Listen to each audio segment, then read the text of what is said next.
बिस्मिल्लाहिर्रहमानिर्रहीम। बहुत शुक्रिया आप तमाम दोस्तों की तशरीफ़ आवरी का। आज की प्रेस कॉन्फ्रेंस करने के कुछ बुनियादी मकासद हैं, कुछ बुनियादी नुकात हैं।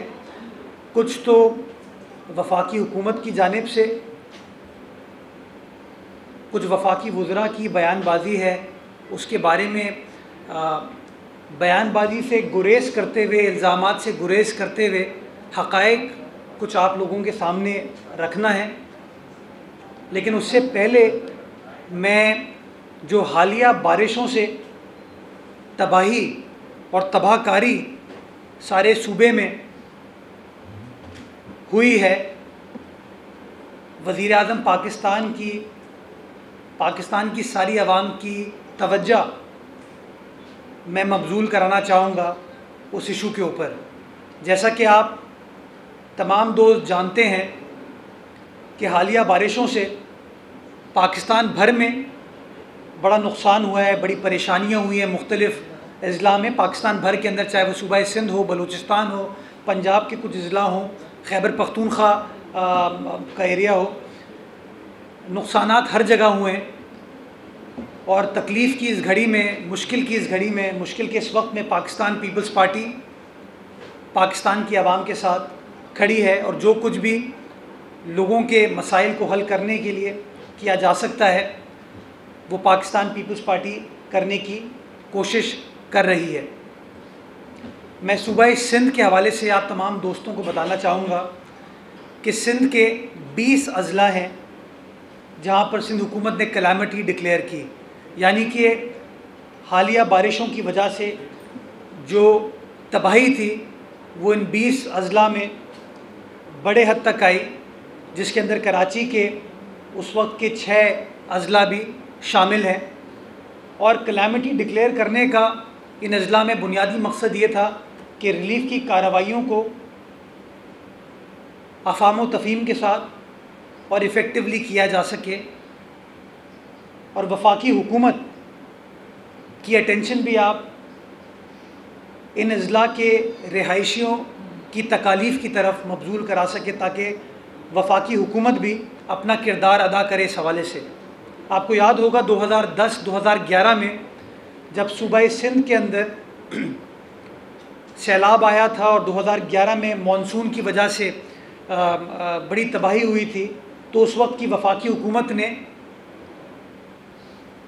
लोगों को रिलीफ़ प्रोवाइड करने के लिए वतन कार्ड के ज़रिए, बेनज़ीर कार्ड के ज़रिए कैश ट्रांसफ़र किए थे ताकि लोगों के जो नुकसानात हैं उनको भरा जा सके। आपको याद होगा 2010-2011 में पाकिस्तान पीपल्स पार्टी की हुकूमत थी, सदर आसिफ अली ज़रदारी साहब थे जिन्होंने वफाकी हुकूमत की जानिब से ये सखावत दिखाई थी ताकि मुश्किल वक्त में आवाम को रिलीफ़ प्रोवाइड किया जा सके। इस सिलसिले में आप सब ने देखा कि जब से बारिशें स्टार्ट हुई और सबसे पहले जो जोही के अंदर प्रॉब्लम आई थी, सिंध हुकूमत पेश थी तमाम कामों में और वज़ीर आला सिंध ख़ुद दादू 2 बार गए।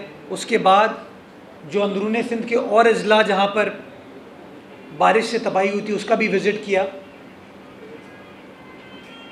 और बिलावल साहब, जिनको उनकी टांग में इस वक्त इंजरी है, उस इंजरी के बावजूद बिलावल भुट्टो ज़रदारी साहब ने पहले कराची के जो मुतासरा इलाके थे जिसमें मलीर के एरियाज़ भी हों, यूसुफ गोड भी हो, डिस्ट्रिक्ट वेस्ट के एरियाज़ हों, वहाँ पर ख़ुद अपनी टीम के साथ विज़िट किया और मुश्किल वक्त में उनको मुकम्मल सपोर्ट की यकीन दहानी कराई।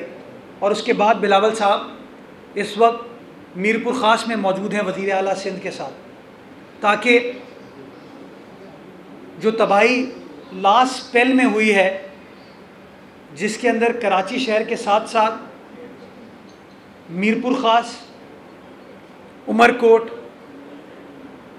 बदीन और सांगड़ के अज़ला में लोगों को नुकसानात हुए हैं, उस तकलीफ़ का मदावा करने के लिए, उनके साथ इस मुश्किल वक्त में खड़े होने के लिए गवर्नमेंट की, पीपल्स पार्टी की एक कंप्लीट सपोर्ट बताने के लिए इस वक्त as I speak Bilawal Bhutto Zardari साहब लोगों के साथ मौजूद हैं। वज़ीर आला सिंध मुराद अली शाह साहब लोगों के साथ मौजूद हैं ताकि तकलीफ़ की इस घड़ी में उनको अकेला ना छोड़ा जाए। मैं ज़ोर देना चाहूँगा, कल वज़ीर आला सिंध ने जो ख़त वज़ीर आज़म पाकिस्तान को लिखा है इस हवाले से, जैसा कि आप तमाम दोस्त जानते हैं कि हफ़्ते के रोज़ वज़ीर आज़म पाकिस्तान कराची तशरीफ़ लाए थे और वज़ीर आला सिंध की जब उनसे मुलाकात हुई, उस मुलाकात में वज़ीर आला सिंध ने सूबाए सिंध की आवाम की ये जो मुश्किलात हैं बारिशों की वजह से, अर्बन फ्लडिंग की वजह से, वज़ीर आज़म की तवज्जो इस अहम इशू के ऊपर मबजूल कराई और पीर को यानी कि कल अपने दौरे पर निकलने से पहले एक ख़त भी उनको अरसाल किया जिसके अंदर जो लुब्बे लुबाब है, जो मोटे मोटे पॉइंट्स हैं, इस हवाले से वज़ीर आज़म को कुछ सिफारिशात, कुछ गुजारिशात पेश की हैं। वो ख़त मीडिया के साथ शेयर किया जा चुका है, मीडिया के साथ मौजूद है, बट कुछ अहम नुकात जो मैं नेशनल मीडिया के सामने, सारी कौम के सामने रखना चाहूँगा वो मैं दोहराना चाहूँगा। हालिया बारिशों से तकरीबन 25 लाख अफराद सूबाई सिंध में मुतासर हुए हैं। 2.5 मिलियन अफराद हैं जो मुतासर हुए हैं, लगभग जो कि 5 लाख ख़ानदान बनते हैं। 1 मिलियन एकड़ ज़रई ज़मीन आपकी मुतासर हुई है। आपका जो क्रॉप है 10 लाख एकड़ पर वो बुरी तरीके से मुतासर हुआ है और अंदरूनी सिंध के तकरीबन 15,000 विलेजेस हैं जो कि पानी से ज़ेर आब आए हैं। उनको रिलीफ प्रोवाइड करने के लिए हमारे जो रिलीफ कमिश्नर्स हैं, डिस्ट्रिक्ट एडमिनिस्ट्रेशन है, हमारी प्रोविंशियल डिज़ास्टर मैनेजमेंट अथॉरिटी है, वो रिलीफ प्रोवाइड कर रही है। लोगों को, ख़ानदानों को टेंट्स में मुंतकिल किया गया है, ट्रांसफ़र किया गया है और उनको खाना प्रोवाइड किया जा रहा है। लेकिन मैं समझता हूँ जिस तरह 2010-2011 ने वफाक ने सूबाई हुकूमत की मदद की थी ताकि आवाम को मैक्सिमम रिलीफ प्रोवाइड किया जा सके, मैं एक बार फिर उस डिमांड को दोहराना चाहूँगा और ये डिमांड दोहराते हुए वज़ीर आज़म को ये कहना चाहूँगा कि इस मुश्किल वक्त में जहाँ बिलावल भुट्टो जरदारी सिंध की आवाम के साथ हैं, वज़ीर आला सिंध मुराद अली शाह सिंध की आवाम के साथ हैं, अगर वज़ीर आज़म पाकिस्तान इमरान ख़ान साहब भी सिंध की आवाम के साथ हों और इस तरह के हंगामी दौरे करें तो मैं समझता हूँ एक आम आदमी को तसल्ली होगी कि हाँ, मेरी सिंध हुकूमत भी मेरे साथ है, मेरी वफाकी हुकूमत भी मेरे साथ है और इंशाअल्लाह मेरी तकालीफ़ का, दुखों का मदावा फ़ौरी तौर पर हुकूमत करेगी। इसके साथ साथ जो ज़रई लोन्स हैं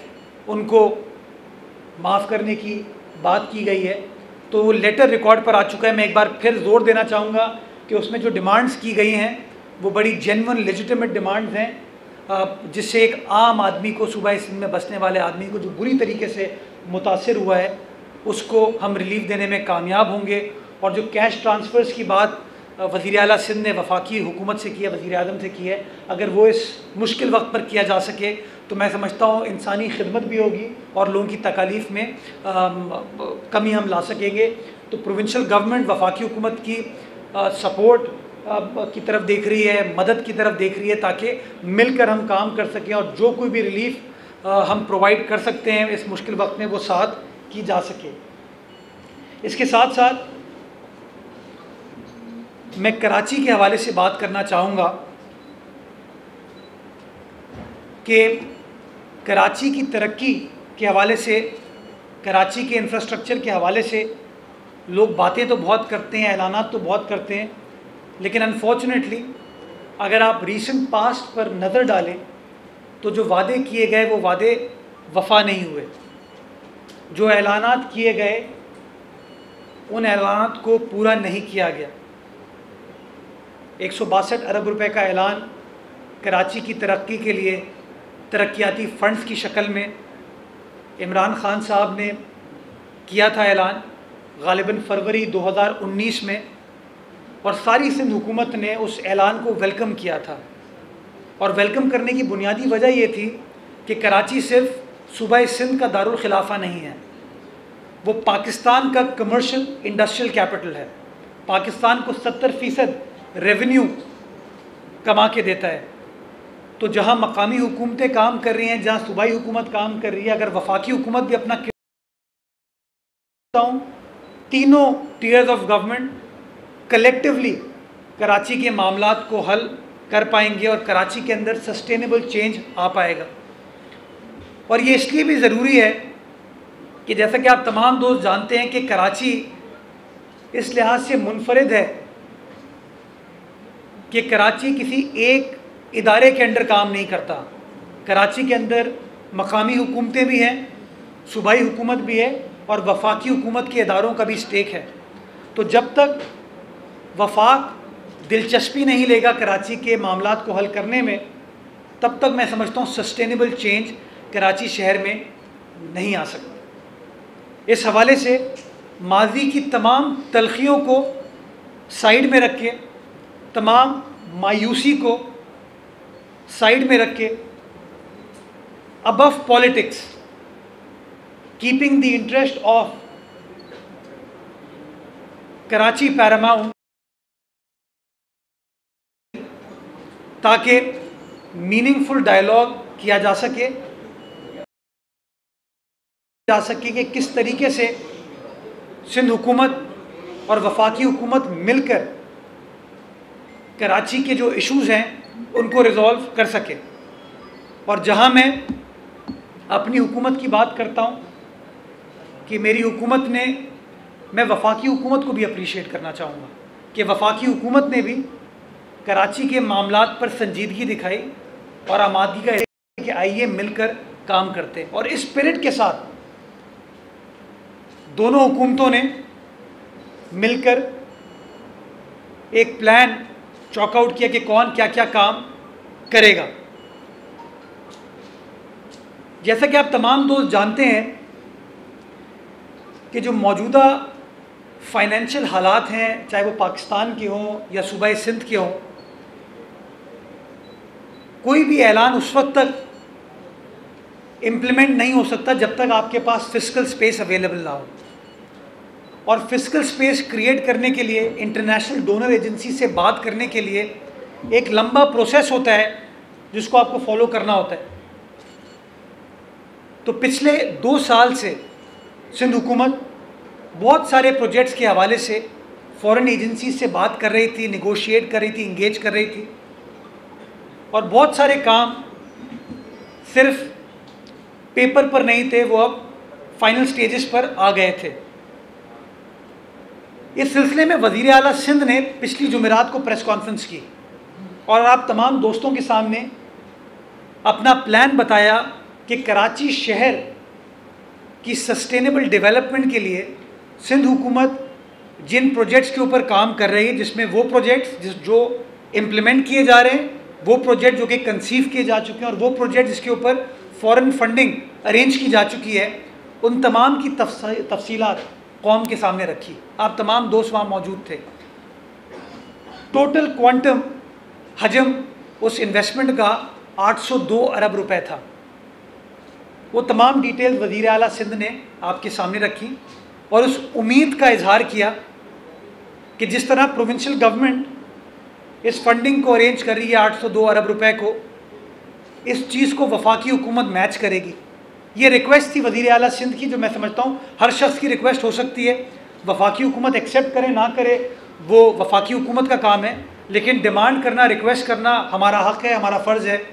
तो वज़ीर आला सिंध ने अपने प्लान को भी पब्लिक किया और उसके साथ साथ वफाकी हुकूमत से डिमांड की।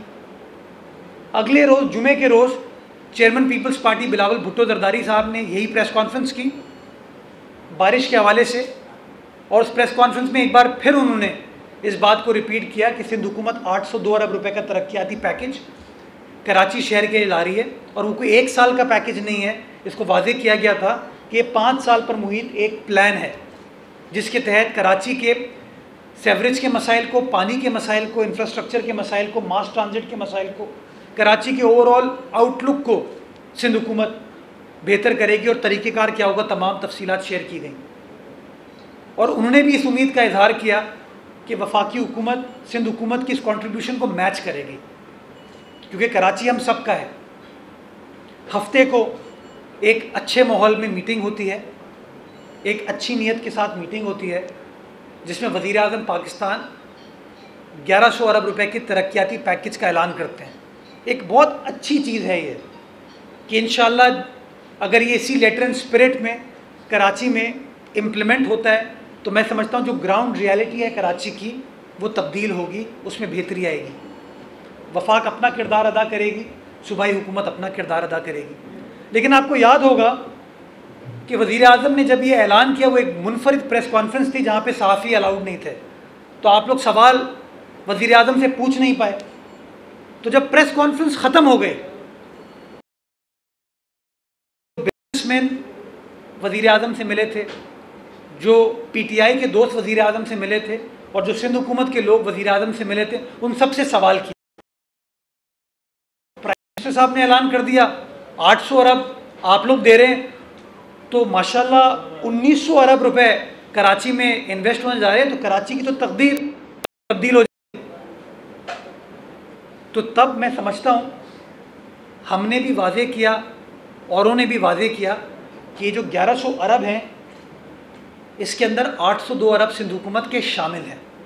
इसमें कोई बदनीयती नहीं थी, ये फैक्ट्स थे जो बयान किए गए। इसके नतीजे में कुछ लोगों ने, चूँकि एक बड़ी हाइप क्रिएट की गई थी वज़ीर आज़म के पैकेज के हवाले से, वज़ीर आज़म के विज़िट के हवाले से, सोशल मीडिया पर मीडिया पे जब बहुत सारी बात की गई कि जी वादे तो इतने सारे किए गए थे लेकिन ये कंट्रीब्यूशन तो बहुत ही एक मिनिमल अमाउंट वफाक दे रहा है, बड़ा कंट्रीब्यूशन तो प्रोविंशियल गवर्नमेंट की जानिब से आ रहा है। तो फिर इतवार के रोज़ एक प्रेस कॉन्फ्रेंस की गई। हमने कोई प्रेस कॉन्फ्रेंस नहीं की, हमने कोई प्रेस कॉन्फ्रेंस नहीं की। क्यों? क्योंकि हम चाहते थे कि अच्छे माहौल में मामलात आगे बढ़े। हमने ये कहा कि भाई क्रेडिट छोड़ें, डिसक्रेडिट छोड़ें, कराची के मसाइल को हल करने के लिए संजीदगी के साथ काम करें, और जब काम होगा कराची की अवाम फैसला करेगी ये काम किसने किया, खिदमत किसने की, ऐलानात किसने की।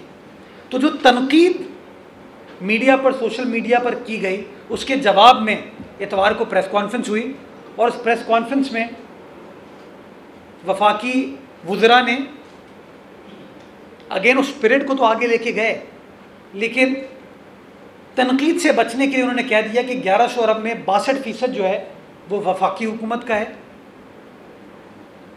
और 38% जो है सूबाई हुकूमत का है। और ये उन्होंने कहा कि ये हम इसलिए कह रहे हैं कि बिलावल भुट्टो जरदारी साहब ने ये बात की कि वफाक तो सिर्फ 300 अरब दे रहा है। मैं बड़े एहतराम के साथ ये कहना चाहूँगा, बहुत एहतराम के साथ, कि वज़ीर आला सिंध ने 802 अरब रुपए का ऐलान पहले कर दिया था। चेयरमैन पीपल्स पार्टी ने 802 अरब रुपए का जिक्र पहले कर दिया था और आप तमाम दोस्तों के सामने किया था। तो आप लोग सवाल तो पूछने का हक रखते हैं, और आप लोगों ने जब सवाल पूछा तो ये चीज़ सामने आ गई। तो हम नहीं चाहते थे कि हम इस डिटेल में जाएं कि कौन क्या काम कर रहा है, लेकिन चूंकि असद उमर साहब ने ये बात की है तो मैं उसकी वजाहत कल भी मैंने की है, मैं आज एक बार फिर वजाहत कर रहा हूँ ताकि ये चीज़ बिल्कुल क्लियर हो जाए। मैंने आप तमाम दोस्तों को बताना चाहता हूँ, और ये प्रॉपर वर्किंग पेपर है जो कि शेयर हुआ था, हमारी भी कंट्रीब्यूशन उनकी भी कंट्रीब्यूशन। उसमें जो टोटल कंट्रीब्यूशन है फेडरल गवर्नमेंट की जानिब से वो 362.9 अरब रुपए, 362.9 बिलियन रुपीस, और 362.9 बिलियन में से 260 अरब पब्लिक प्राइवेट पार्टनरशिप प्रोजेक्ट्स के थ्रू किए जाएंगे, और जो रिमेनिंग 103 अरब रुपए है वो वफाकी हुकूमत खुद फंड करेगी। यानी कि उनकी PSDP से, पब्लिक सेक्टर डेवलपमेंट प्रोग्राम से 103 अरब रुपए वो कराची में इन्वेस्ट करेंगे over a period of 3 years, 3 साल में। यानी कि सालाना 33 अरब रुपए वो कराची में इन्वेस्ट करेंगे, जिसको मैं अप्रीशिएट करूँगा कि कम से कम माजी के मुकाबले में बेहतर है।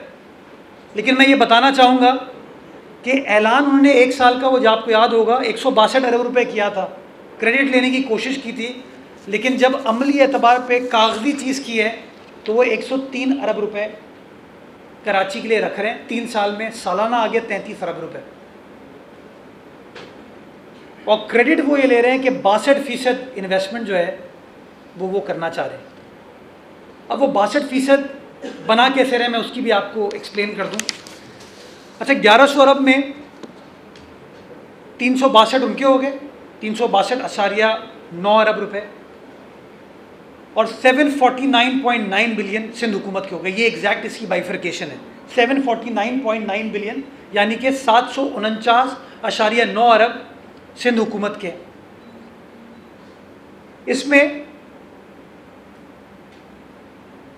जो फंडिंग है उसके कुछ टीयर्स हैं, क्योंकि एक सवाल पूछा जाता है कि जी आप ऐलानात तो करते हैं, उनको पूरा कैसे करेंगे, आप ये फंडिंग कैसे अरेंज करेंगे, बिकॉज हमारी एनुअल डेवलपमेंट का हजम तो इतना नहीं है, तो आप कैसे करेंगे। तो इसके अंदर जो हमारा 750 अरब रुपए का कंट्रीब्यूशन है, उसमें कुछ शॉर्ट टर्म टारगेट्स हैं जिसको आप 1 साल में बेहतरी देखेंगे, कुछ मीडियम टर्म है जो 2 से 3 साल में देखेंगे, और जो लॉन्ग टर्म है वो 5 साल में देखेंगे। तो ये जो 750 अरब की इन्वेस्टमेंट है वो 1 साल में नहीं हो रही, इट विल टेक टाइम, लेकिन उस तमाम की रिसोर्स एलोकेशन मौजूद है, जो मैं आपको अभी तफसीलात आप तमाम दोस्तों के साथ शेयर करूंगा और बताऊंगा कौन कौन सी चीज़ें हम इमीडिएटली करने जा रहे हैं, ताकि आपको डिलीवरेबल्स पता हो जाएं कि आइंदा आने वाले महीनों में क्या क्या चीज़ें हैं जो फौरी तौर पर हो सकती हैं और जो फौरी तौर पर नहीं हो सकती। हमारा अपने बजट से अखराजात हम कर रहे हैं, वर्ल्ड बैंक फंडेड प्रोजेक्ट्स हैं हमारे पास, Asian development bank funded projects हैं हमारे पास, public private partnership funded projects हैं हमारे पास, चाइनीज़ गवर्नमेंट के साथ फंडिंग है वो शामिल है, and last but not the least, जो सिंध की आवाम का पैसा, जो मलीर की आवाम का पैसा सुप्रीम कोर्ट ऑफ पाकिस्तान में जमा है बहरिया टाउन केस का, वो पैसा शामिल है। फेडरल गवर्नमेंट जो चीज़ों को ट्विस्ट कर रही है, वो ट्विस्ट इस तरीके से, और मैं बड़े एहतराम के साथ, मैं कोई इल्ज़ाम नहीं लगाना चाह रहा, मैं प्लीज़ अभी भी ये कहना चाहूँगा फेडरल गवर्नमेंट के दोस्तों को कि मैं रिकॉर्ड की दुरुस्तगी के लिए बात कर रहा हूँ। मैं अभी भी चाहता हूँ कि उसी स्पिरिट के साथ हम साथ बैठें, ताकि कराची की डेवलपमेंट पैरामाउंट हो, सिंध की डेवलपमेंट पैरामाउंट हो, पाकिस्तान की डेवलपमेंट पैरामाउंट हो। कोई ब्लेम गेम नहीं, लेकिन मैं रिकॉर्ड की दुरुस्तगी के लिए कह रहा हूँ। वो कराची सर्कुलर रेलवे की बहाली का जो काम है उसको अपने खाते में डाल रहे हैं, जिसका हजम 300 अरब रुपए है कि जी ये फेडरल गवर्नमेंट की कंट्रीब्यूशन है।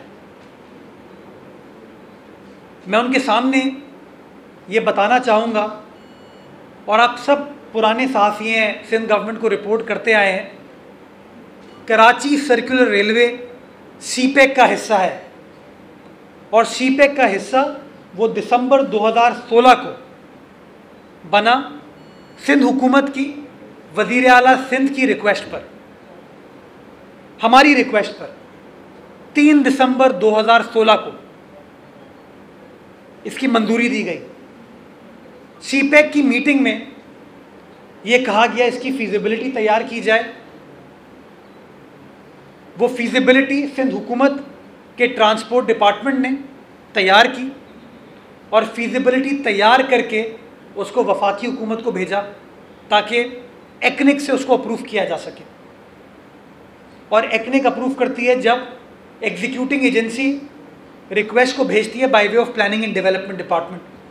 तो ट्रांसपोर्ट डिपार्टमेंट सिंध हुकूमत ने फीजिबिलिटी बनाई, PC1 बनाया, और PC1 बना के उसको वफाकी हुकूमत को अरसाल किया ताकि एक्निक में उसकी मंजूरी हो सके। 3 अक्टूबर 2017 को सिंध हुकूमत की रिक्वेस्ट पर एक्निक ने फीजिबिलिटी को अप्रूव किया। 3 अक्टूबर 2017 को। 18 अक्टूबर 2017 को वफाकी हुकूमत ने सिंध हुकूमत को कन्वे किया कि जी आपका जो प्रपोज़ल है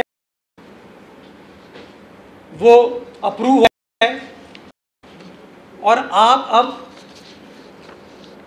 इसका एडमिनिस्ट्रेटिव अप्रूवल इशू करें। ये जो ख़त है 18 अक्टूबर 2017 का, सीपे की रुस्त रवि का अनफॉर्चुनेटली शिकार हो गया, क्योंकि जैसी गवर्नमेंट चेंज हुई शायद प्रायोरिटी इनकी कुछ और थी। वज़ीर आला सिंध ने KCR के हवाले से इमरान खान साहब को 4 खतूत लिखे हैं, 4 लेटर्स लिखे हैं वज़ीर आज़म पाकिस्तान को, और ये तमाम वज़ीर आज़म पाकिस्तान को पेश की है। आपको याद होगा पिछले दिनों सिंध असेंबली ने गालिबन फरवरी में एक रेजोल्यूशन पास की थी KCR के हवाले से। सिंध असेंबली की रेजोल्यूशन को भी वज़ीर आला सिंध ने वज़ीर आज़म के सामने गोश गुजार किया कि जी आप चीन जा रहे हैं, इस प्रोजेक्ट को जो प्रायोरिटी मिलनी चाहिए वो प्रायोरिटी फौरी तौर पर दी जाए, ये सिंध हुकूमत का मुतालबा है। तो मुझे नहीं समझ आता कि सारा ग्राउंड वर्क सिंध हुकूमत करे, हमारा ट्रांसपोर्ट डिपार्टमेंट करे, लेकिन अगर वफाकी हुकूमत पॉइंट स्कोरिंग के लिए, चेरी पिकिंग के लिए कहे कि नहीं यार ये 300 अरब रुपए तो हमारी कंट्रीब्यूशन है, तो मैं समझता हूँ ज़्यादती होगी। बेशक वो कर लें, हम तय कर सकते हैं आपस में बैठ के मामला, लेकिन मैं समझता हूँ give credit where it is due. ये मेहनत मुराद अली शाह साहब की थी, पीपल्स पार्टी की थी, CPEC में शामिल कराने की, ये मेहनत सिंध हुकूमत के ट्रांसपोर्ट डिपार्टमेंट की थी, तो अब कैसे कोई और उसका क्रेडिट ले सकता है? मैं समझता हूँ ये गैर मुनासिब चीज़ है, और इसलिए मैं समझता हूँ कि बड़े एहतराम के साथ हम साथ बैठ के तय कर सकते हैं कि जी मिलकर काम करने की ज़रूरत है। बहुत सारी चीज़ें आज भी इस प्रोजेक्ट को यकीनी बनाने के लिए फेडरल गवर्नमेंट के पास पेंडिंग है, जो कि वज़ीर आला सिंध रिक्वेस्ट कर चुके हैं, लेकिन वो अनफॉर्चुनेटली हमारे लेटर्स का जवाब तो आता नहीं है। लेकिन वो खतूत आप चाहेंगे मैं आपके साथ शेयर कर सकता हूँ। मैं बड़े एहतराम के साथ ये गोश गुजार कर रहा हूँ। कल मैंने एक और चीज़ सुनी असद उमर साहब की जानिब से, उन्होंने कहा कि जी हम तो अपनी आईनी जिम्मेदारी निभा रहे हैं, क्योंकि रेलवे जो है वो फेडरल गवर्नमेंट का सब्जेक्ट है, फेडरेशन का सब्जेक्ट है, हमें शौक़ नहीं है करने का, ये तो आईनी जिम्मेदारी है। और फिर वो कहते हैं सुप्रीम कोर्ट ने कहा है कि आप ये करें। मैं गुजारिश करना चाहूँगा, जो इंटरनल रेल रोड मैकेनिज़्म है वो पाकिस्तान रेलवेज़ की जिम्मेदारी बनती है नहीं बनती है, फैसला आप कर लें, चूँकि सुप्रीम कोर्ट के सामने आपका पॉइंट ऑफ व्यू डिफरेंट है। सुप्रीम कोर्ट के सामने आपके सेक्रेटरी रेलवेज़ कहते हैं कि हम चीज़ों को हैंड ओवर कर देंगे सूबाई हुकूमत को। 9 मई 2020 और 6 और 7 फरवरी 2020 के ऑर्डर्स हैं सुप्रीम कोर्ट के, जहाँ पर सेक्रेटरी रेलवे ने कहा है कि हम इस चीज़ को सिंध हुकूमत के हवाले कर देंगे। तो सुप्रीम कोर्ट के सामने कहते हैं हमारी जिम्मेदारी नहीं है, ये हर चीज़ आप मलबा सिंध हुकूमत के ऊपर डाल देते हैं, और जब क्रेडिट लेने की बारी आती है तो कराची वालों के सामने आप कहते हैं ये हम कर रहे हैं। आप सबको याद होगा लाहौर में ऑरेंज लाइन का मंसूबा बना, तो उस ऑरेंज लाइन में फेडरल गवर्नमेंट ने कोऑपरेट किया पंजाब गवर्नमेंट के साथ, सॉवरन गारंटी इशू की, बट ऑरेंज लाइन को सूबाई हुकूमत ने बनाया था। क्यों? चूँकि वो एक शहर की इंटरनल मैनेजमेंट, मास ट्रांजिट की बात कर रही है, तो कराची के अंदर भी वही उसूल होगा ना।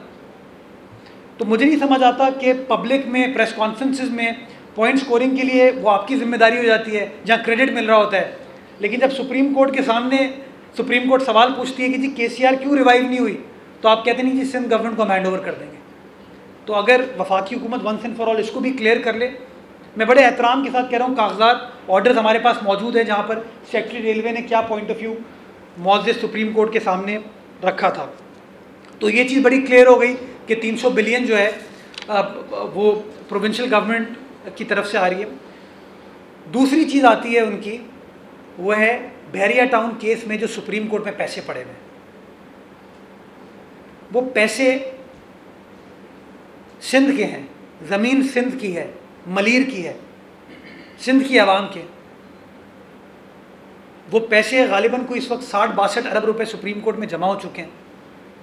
और ग़ालिबन कोई 1.25 साल हो चुके हैं सुप्रीम कोर्ट ने अपनी दरख्वास्त दायर किए हुए।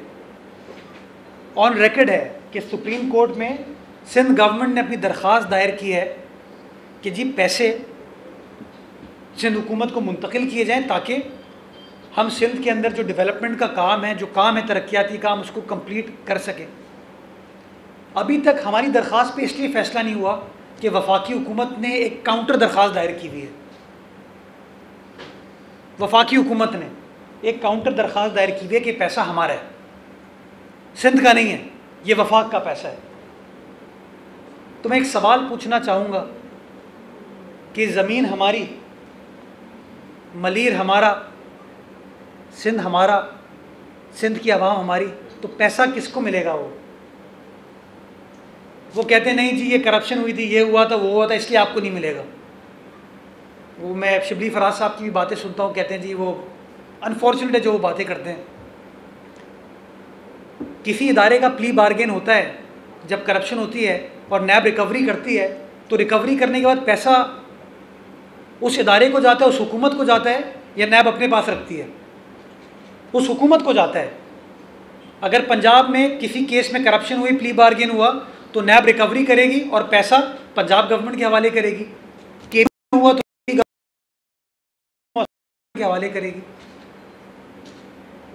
तो जब सुप्रीम कोर्ट ने कॉग्निजेंस ली और सुप्रीम कोर्ट ने उस केस में रिकवरी कराई, जिसके बाद नैब की तमाम कार्रवाई रुक गई, तो जो पैसा पड़ा हुआ है वो भी उस सूबे का हुआ ना। और उनके सिंध के लीडर जब यहाँ बैठते हैं, जो मकामी क़यादत है, वो बिल्कुल चूँकि उनको सियासत करनी है सिंध में, तो कहते नहीं सिंध की अमानत है ये। मैं एक टीवी प्रोग्राम में था, मेरे साथ पीटीआई के एक लीडर थे, सीनियर लीडर थे, उन्होंने इस बात का एतराफ़ किया कि मैं सपोर्ट करूँगा आपकी इस बात को कि वो सिंध की अमानत है। लेकिन अगेन वफाक उसके ऊपर, पीटीआई की वफाकी हुकूमत उसके ऊपर नज़र लगा के बैठी हुई है। तो मैं समझता हूँ कि ये पैसा फेडरल गवर्नमेंट का नहीं है, ये पैसा सिंध हुकूमत का है, सिंध की आवाम का है, और हमारी कंट्रीब्यूशन है, जिसको मैं तो आज एक बार फिर उस डिमांड को रिपीट करना चाहूँगा कि सुप्रीम कोर्ट बेशक उस पैसे को मॉनिटर करे कि वो पैसा कैसे खर्च किया जाता है, अपना कोई मॉनिटरिंग जज अपॉइंट कर ले। हम तो ये भी मानने को तैयार हैं कि उस पैसे को ट्रांसपेरेंट अंदाज से मलीर में भी, कराची में भी और बाकी सिंध में ट्रांसपेरेंट अंदाज से अखराजात किए जाएँ, ताकि हम इंफ्रास्ट्रक्चर को इम्प्रूव कर सकें, लोगों को रिलीफ प्रोवाइड कर सकें। तो मैं उम्मीद करता हूँ कि इस क्लैरिफिकेशन के बाद हम सेम स्पिरिट के साथ, इल्ज़ाम तराशियों से हट कर कराची के मामलात को संजीदगी के साथ हल करेंगे। वफाकी हुकूमत अपना किरदार अदा करेगी, हम अपना किरदार अदा करेंगे, ताकि मिलकर इन मामलात को रिज़ॉल्व किया जा सके। आखिर में मैं जो हमारा 750 अरब रुपए का कंट्रीब्यूशन है, उसके हवाले से जो पेशरफ्त है उस पर थोड़ी सी बात करना चाहूँगा, ताकि आपके सामने भी कुछ डिलीवरेबल्स हो सकें। हम रेड लाइन बना रहे हैं मास ट्रांजिट के लिए, उसकी फ़ंडिंग अरेंज हो चुकी है, उसके अप्रूवल्स हो चुके हैं, उसका डिज़ाइन अप्रूव हो चुका है। इंशाअल्लाह उस प्रोजेक्ट की ग्राउंड ब्रेकिंग सिंध हुकूमत इसी साल कर देगी। ये पहला डिलीवरेबल मैं लोगों को बता रहा हूँ ताकि आप चेक कर सकें। रेड लाइन जो कि मास ट्रांजिट स्कीम है,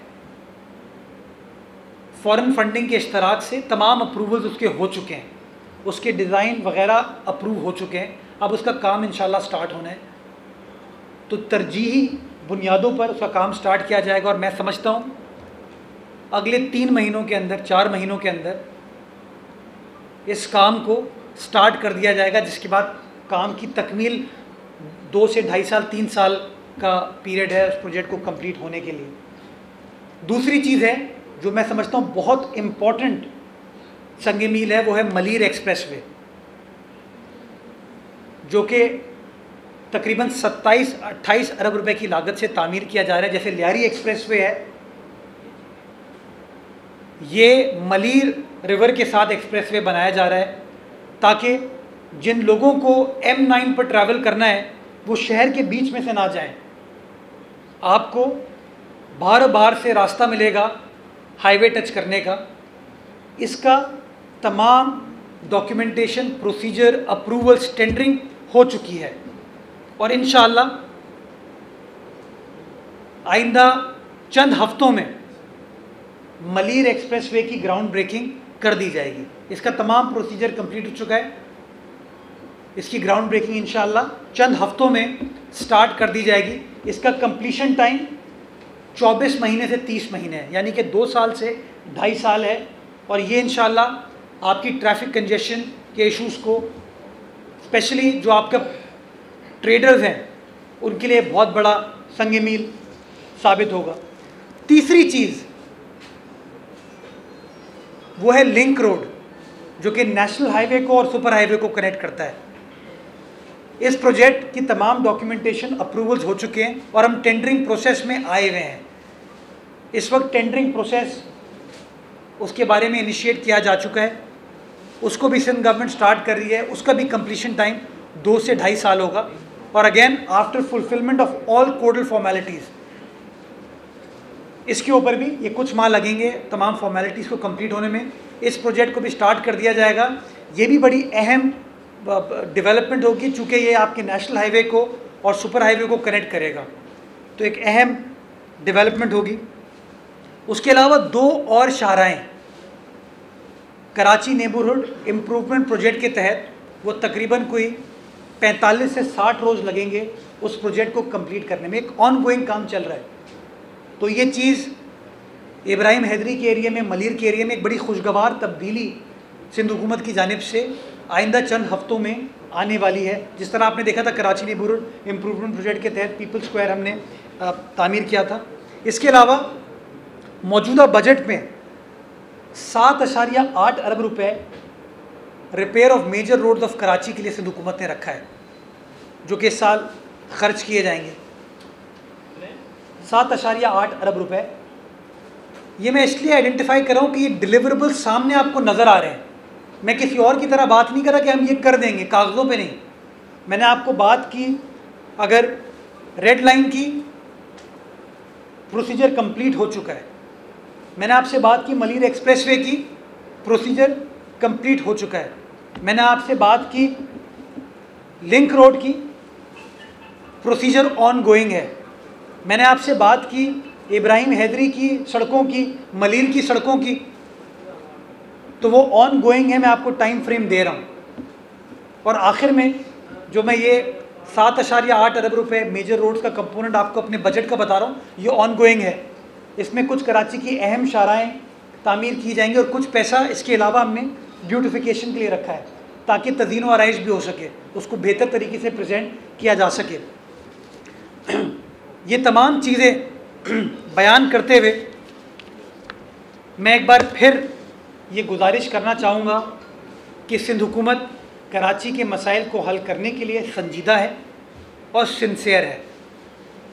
और मैं उम्मीद करूँगा कि वो सीरियसनेस और सिंसियरिटी जो हमने पिछले चंद रोज़ में दिखाई है, वफाक ने और सूबे ने, वो सिंसियरिटी, वो सीरियसनेस उसी अंदाज से आगे बढ़ेगी और कराची की डेवलपमेंट को हम पैरामाउंट रखते हुए इन चीज़ों को एक्सपेडाइट करेंगे, मिलकर काम करेंगे, ताकि हम अपने इंडस्ट्रियल कमर्शियल कैपिटल के मसाइल को हल कर सकें। बहुत शुक्रिया आप तमाम दोस्तों। अच्छा, ये बता दें कि ये बताइएगा कि ये जितने भी मामला हवाले से कमेटी बनाई गई है, तमाम मामला और फाइल से चलाए जाएंगे, ये क्या खबर सोचते हैं? और बाकी ये कि ठीक है। अच्छा, देखिए एडमिनिस्ट्रेटर के हवाले से क्या आपके ऊपर कोई दबाव है हटाने में? देखिए, मैं पहले भी ये बात वाज़ेह कर चुका हूँ, बल्कि मैं नहीं, मेरे चीफ़ मिनिस्टर इस बात को वाज़ेह कर चुके हैं कि वो जो कमेटी वफाकी वज़रा और सिंध हुकूमत की बनी है, वो जो फेडरली फंडेड प्रोजेक्ट्स के अंदर बॉटल नेक्स आते हैं, या एट टाइम्स हमारे कोई प्रोजेक्ट जो एक्निक में अप्रूवल के लिए जाते हैं उसमें बॉटल नेक्स आ जाते हैं, उन बॉटल नेक्स को रिमूव करने के लिए कोई एडमिनिस्ट्रेटिव काम जो है ना, उस कमेटी के पास नहीं होगा। वो सिर्फ बॉटल नेक्स को दूर करेगी, कमिटमेंट को मटीरियलाइज़ कराने के लिए काम करेगी। उसके अलावा उस कमेटी का कोई काम नहीं है। आइनी कानूनी एतबार से जो जिम्मेदारी सिंध हुकूमत की है वो सिंध हुकूमत निभाएगी, जो वफाकी हुकूमत की ज़िम्मेदारी है वो वफाकी हुकूमत निभाएगी, और जो मकामी हुकूमत की ज़िम्मेदारी है वो एडमिनिस्ट्रेटर निभाएंगे। एडमिनिस्ट्रेटर सिंध हुकूमत अपॉइंट कर चुकी है सिंध भर में तमाम अजला के अंदर, उन सब ने अपना अपना चार्ज संभाल लिया है। और मैं समझता हूँ कि 2 रोज़ में बिलखुसूस डिस्ट्रिक्ट सेंट्रल, जिसका हाल देख के मुझे भी तकलीफ़ होती थी, दुख होता था, उसमें बहुत ही मुतहर्रिक अंदाज से काम किया जा रहा है और सफाई को प्रायोरिटाइज़ किया जा रहा है। जो कचरा मादी में वहाँ से उठाया नहीं जाता था डीएमसी की जानिब से, उसको इस वक्त प्रायोरिटाइज़ किया जा रहा है और डेली बेसिस के ऊपर उसको हम मॉनिटर कर रहे हैं। तो वो तमाम एडमिनिस्ट्रेटर्स अपना अपना काम करेंगे। बुनियादी मकसद ये है कि बियॉन्ड पॉलिटिक्स आइए मिलकर इस शहर की खिदमत करें, इस सूबे की खिदमत करें और लोगों को रिलीफ प्रोवाइड कर सकें। ये बता दें कि जो मंसूबे हैं वो ज़्यादातर फ्यूचर प्लानिंग है, जो 1100 अरब रुपयों पर मुश्तमिल है। कौन जीता है तेरे जुल्फ के सर होने तक।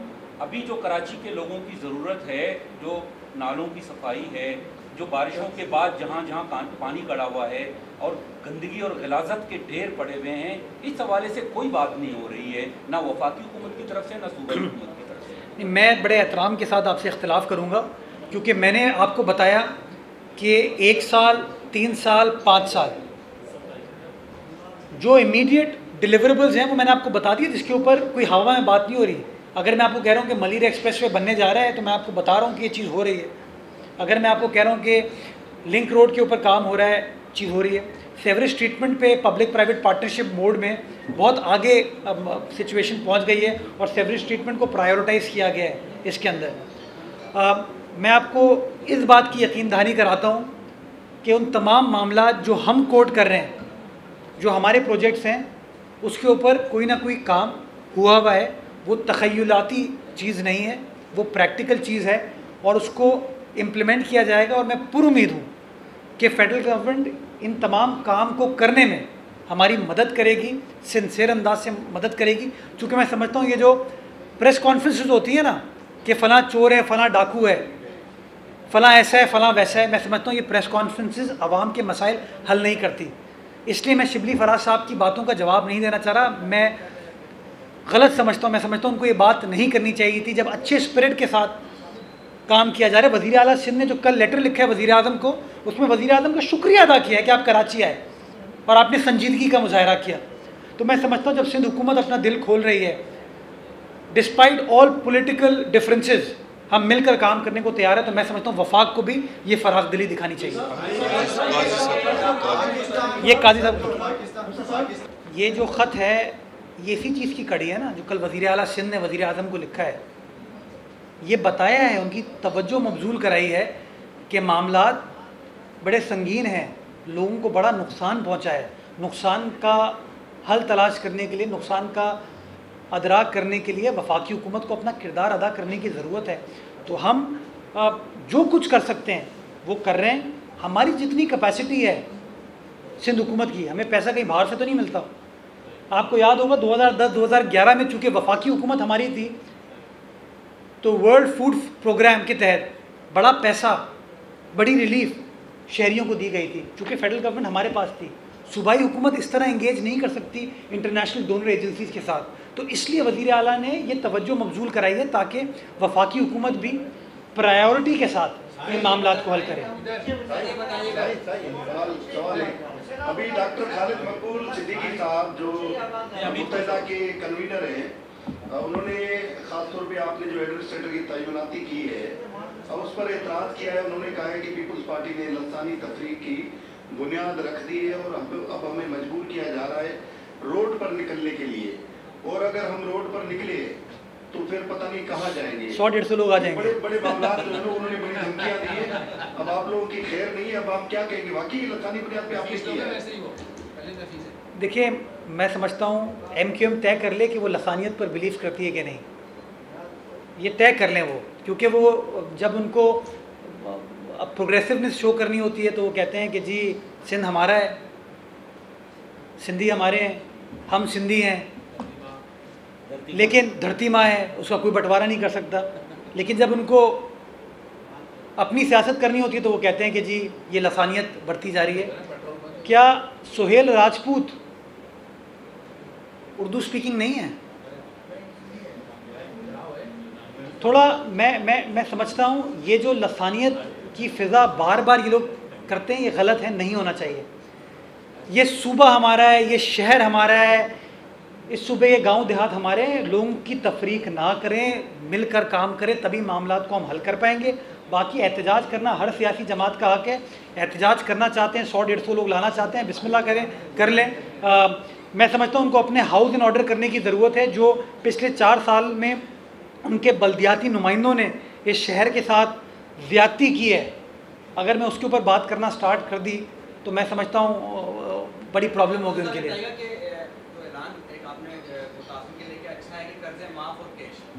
लिमिट है, ये ना हो कि वही शुगर मिल मालकान कर्जे माफ करा रहे हैं, वडेरे माफ, कोई लिमिट बनाई है। तो ये दूसरा ये कि गुज्जर नाले के हवाले से पीपल्स पार्टी और उसमें कहते हैं कि वहाँ एमपी के ज़माने में कब्जों पे अब मलेर नदी, मलेर का इलाका, गड्ढा, यहाँ बहुत सारे गोट आबाद हो गए, इनकी कोई लीज कब्जा है। उसी हुकूमत इन कब्जों को लीगल करके लीज करके कब्जा लीगल कर देगी, इनको वापस भेजेगी, भाई जहाँ से आए वहाँ चले जाए। देखिए, वज़ीर आला सिंध कैटेगोरिकली ये बात कह चुके हैं कि बिला तफरीक कार्रवाई की जाएगी। तो ये नहीं हो सकता कि मलीर के अंदर आप इंक्रोचमेंट रिमूव ना करें और गुज्जर नाले पर रिमूव कर लें, ये चीज़ नहीं हो सकती। ये अक्रॉस द बोर्ड की जाएगी और ये जो रिमूवल की सारी एक्सरसाइज है इसमें NDMA की खिदमात को इंगेज किया जा रहा है। तो मैं समझता हूँ कि कोई तफरीक नहीं होगी, बिला तफरीक कार्रवाई होगी। और हम सबको समझने की ज़रूरत है कि जो घर उन नालों के ऊपर आबाद हैं वही पानी से ज़ेर आब आते हैं, वही निज़ाम को चोक करते हैं। तो मैं समझता हूँ ये एक मुश्किल फ़ैसला है, बट ये मुश्किल फ़ैसला हम सबको बियॉन्ड पॉलिटिक्स करना है, क्योंकि इसके बगैर मामलात को आप हल नहीं कर सकते। तो मैं समझता हूँ कि बियॉन्ड पॉलिटिक्स, विदाउट थिंकिंग कि किसका वोटर है क्या है, कॉम्पनसेशन का भी एक प्रोसीजर लाया जा रहा है। कॉम्पनसेशन के लिए फ़िगर भी इस पैकेज के अंदर जो 1100 अरब रुपए का है, उस पैकेज को दर्ज किया गया। उसके आसपास अतराफ़ में सड़क बनाने का भी पैकेज है, वो तमाम चीज़ें हैं।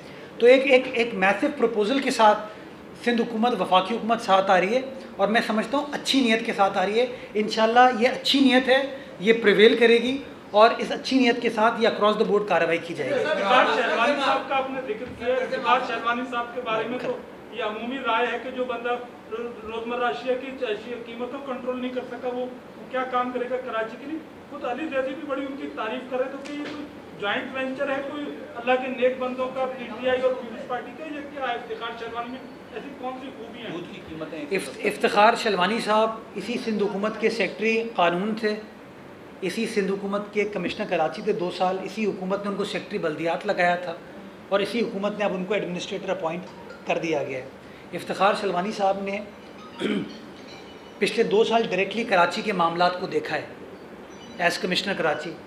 तो वो ऑन ग्राउंड चीज़ों को पर्सनली देख चुके हैं, मामलात को, मसाइल को समझते हैं, इसलिए उनका इंतखाब सिंध हुकूमत ने किया है, वज़ीर आला सिंध ने किया है। और अगर वफाकी हुकूमत का कोई नुमाइंदा उनकी तारीफ़ करता है तो उसमें कोई बुरी बात नहीं है। अगर अच्छा अफसर होगा तो अच्छी बात उसके बारे में करनी चाहिए। जहाँ तक आपने चीज़ों की इन्फोर्समेंट की बात की, मैं समझता हूँ इन्फोर्समेंट का इशू पाकिस्तान भर में है, सिर्फ आप कराची की बात नहीं कर सकते। हाँ, इस चीज़ को हल करने की ज़रूरत है और मैं पुरुमीद हूँ कि इफ्तिखार शहरवानी साहब एज एडमिनिस्ट्रेटर कराची मामलात को प्रोएक्टिव अंदाज से हल करेंगे, ऑन ग्राउंड नज़र आएंगे और जो उम्मीदें और जो ट्रस्ट वज़ीर आला सिंध ने, सिंध हुकूमत ने उनके ऊपर रिपोज किया है, उसको वो फुली जस्टिफाई करेंगे। सर, शहर के मुताबिक इलाके ऐसे हैं जो कि गटरिस्तान बन गए। किसी भी डिस्ट्रिक्ट की आप बात करें, उर्दू बाज़ार की हम बात करते हैं, खादर की बात करते हैं, गुलबर्ग की बात करते हैं, ये मसाइल कब तक हल होंगे? आखिर क्या तवज्जो है इसमें? इक़्तिदार देखिए, बहुत सारी जगहों से तो बाय एंड लार्ज पानी निकाल लिया गया है, लेकिन कुछ जगहों पे मैं इस बात का एतराफ़ करूँगा कि सेवरेज का प्रॉब्लम हो गया है, बिकॉज सेवरेज ने बैक मारा है। उन मामलात को भी हल करने के लिए सिंध हुकूमत खड़ी हुई है, मामलात को हल किया जा रहा है। मैं खारादर की मिसाल देना चाहूँगा कि खारादर को कम्प्लीटली क्लियर कर लिया गया था। कल वज़ीर मेंशन पे फिर पानी आ गया था सेवरेज का, तो फिर वापस वाटर बोर्ड का अमला वहाँ पर गया, मामलात को क्लियर किया। तो सिचुएशन ख़राब है, क्योंकि जो 40-45 साल का बिगाड़ है उसको आप 40 घंटों में ठीक नहीं कर सकते। इसलिए मैंने आपको बताया कि कुछ चीज़ें जो इमीडिएटली कर पाएंगे, कुछ जो है मीडियम टर्म, कुछ लॉन्ग टर्म में। बट ये मैं आपको बता दूं कि संजीदगी के साथ मामला को हल किया जाएगा। वो बराना साहब ने सवाल पूछा था मुझसे लोन्स के हवाले से। मैं आपके जज्बात को 100% एको करता हूँ कि जो लोग एक्चुअल हकदार हैं उनको वो मिलना चाहिए, जो लोग हकदार नहीं हैं उनको वो लोन या वो फैसिलिटेशन नहीं मिलनी चाहिए। ये करके आ रहा हूँ।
आप दोनों के सवाल बड़े अहम हैं और उन दोनों सवालों में आपने जो सिंध हुकूमत के जज्बात हैं उनको एको किया है ना। मैं तो कह रहा हूँ वज़ीर आज़म की तवज्जो इसलिए मबजूल कराना चाह रहा हूँ कि मामलात संगीन हैं। उन मामलात को हल करने के लिए हम सबको अपना किरदार अदा करने की ज़रूरत है। ये जो आपने ब्यूरोक्रेसी वाली बात की, ये कुछ हद तक दुरुस्त है। ये होता है लोगों को काम नहीं करने का एक अनफॉर्चुनेटली रास्ता ढूंढते हैं। आपको याद होगा कल वज़ीर आला सिंध जब सक्खर बैराज गए, गुड्डू बैराज गए, तो वहाँ पर उसको कॉर्डन ऑफ कर दिया गया था, पुलिस आ गई, हमला आ गया। वज़ीर आला सिंध ने फौरी तौर पर मामले को क्लियर करा। उन्होंने कहा भाई रोको नहीं लोगों को। तो ये बात आपकी दुरुस्त है, बट ये सिस्टम की कुछ ख़राबियाँ हैं जो कि मैं समझता हूँ कि ओवरनाइट ठीक नहीं हो सकती, थोड़ा टाइम लगेगा। मैं ये बात दुरुस्त है आपकी, लेकिन मैं ये बता दूँ आपको कि चीफ़ मिनिस्टर का वहाँ ख़ुद मौजूद होना, पार्टी चेयरमैन का या वज़रा का वहाँ पर मौजूद होना, ये सीरियसनेस शो करता है हमारी, ताकि ब्लेम गेम ना हो, ताकि ब्यूरोक्रेसी जो है वो अपने घरों पर ना बैठे, ब्यूरोक्रेसी भी फील्ड में नज़र आए ताकि लोगों के मसाइल हल हो सकें। जो आपने बात की बड़ी अहम है और मैं उम्मीद करता हूँ कि वज़ीर आला के लेटर को भी छोड़ के अब ये जो हमारे इंडिपेंडेंट सहाफ़ी बात कर रहे हैं, इन बातों से वज़ीर आज़म को संजीदगी का एहसास होना चाहिए, मामलात का एहसास होना चाहिए और फौरी तौर पर बारिश मुतासर अफराद के लिए एक बड़े पैकेज का ऐलान करना चाहिए।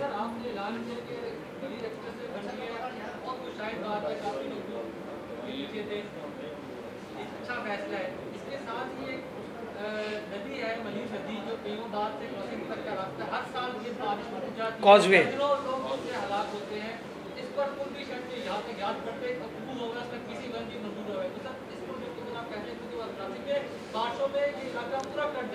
ये आपकी बात हर बारिश में नहीं होता।